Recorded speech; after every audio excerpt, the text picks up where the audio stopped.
Roger, vous militez au sein de BDS une campagne de boycott et de pression contre Israël. Pourquoi? Because I've travelled extensively there since 2006 and 2007. And I've seen firsthand the predicament of the Palestinian people. And in 1947, when the State of Israel was created, it was created against a background that it was suggested by the United Nations in Resolution 191 that two states should be created. Well, there never have been. The Palestinians still don't have a state, and there have been no serious moves made to allow them to have a state. In fact, the last time that there was any movement really positively was in 2012, when their status was changed to non-member observer state from non-member observer entities. So the word state appeared in their name.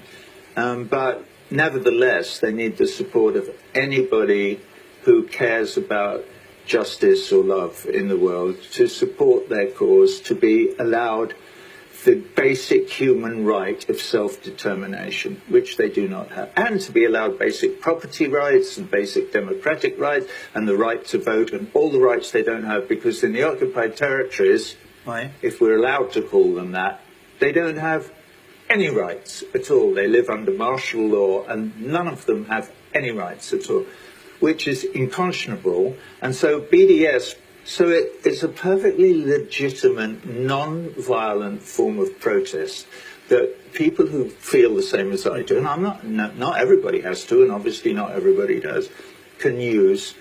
What is dangerous is people who think that it should be made illegal to protest peacefully against the policies of some foreign regime of which you disapprove. They're trying to make it illegal, not just here in Canada and the United States, but in the EU as well. And that I find very, very, very unsettling and disturbing. I find it very disturbing to think that an ordinary human rights organization that I am part of can be turned into an illegal organization and that I could be incarcerated for my part in it. There is something odd, strange and upsetting and wrong about that, and it's happening. Le gouvernement canadien a décidé de voter une motion pour boycotter la campagne BDS. Vous réagissez comment? I'm very happy to say that on the same day, the good students at McGill University in this great city of yours voted in almost exactly the opposite way to support BDS and to continue the movement that is going on the campuses of North America, in Canada and in the United States of America, which may be the groundswell that is needed in order to persuade people to look carefully at Israel and Palestine and to look at the predicament of both those people, because I love them both.